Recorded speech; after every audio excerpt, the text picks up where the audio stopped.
Mais que se passe-t-il donc chez Archewell, la fondation créée par le prince Harry et Meghan Markle après leur départ aux États-Unis?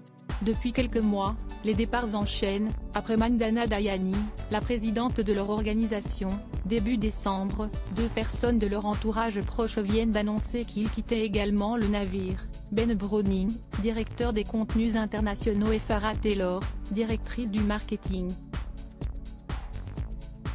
2 personnes dont les postes capitaux ne seront finalement pas remplacés, a annoncé la porte-parole de l'organisation, Ashley Hanson.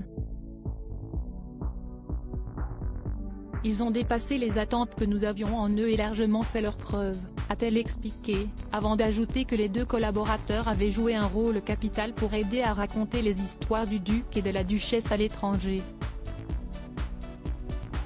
Enfin, elle a conclu par un remerciement spécial du prince Harry et de Meghan Markle. Le couple reste extrêmement reconnaissant pour leur soutien sur ses projets vitaux, et regarde maintenant vers le futur.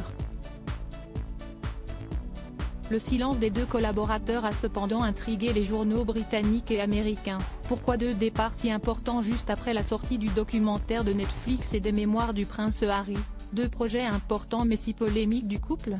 Si certains pensent à une difficulté à assumer la ligne éditoriale qui a lancé la guerre avec la famille royale, ou à une direction difficile, plusieurs collaborateurs du couple avaient claqué la porte lorsqu'il était encore au Royaume-Uni et les avaient accusés de harcèlement. La raison semble en être plus simple: l'organisation, qui a embauché des personnes différentes ces derniers temps, paraît rafraîchir ses équipes. Des projets bien choisis. Pour rappel, la fondation Archewell est supposée soutenir les projets du couple autour de la santé mentale, un combat qu'il tente de faire progresser projet après projet. Le podcast de Meghan Markle, dans lequel elle avait notamment reçu son amie Serena Williams, fait par exemple partie de ces projets qui se lancent au fur et à mesure. En tout cas, ces 2 départs représentent une nouvelle épreuve à gérer pour le prince Harry et Meghan Markle, sûrement déjà plongés en plein questionnement, après leurs différentes attaques contre la famille royale. Se rendront-ils au couronnement de Charles III le 6 mai prochain?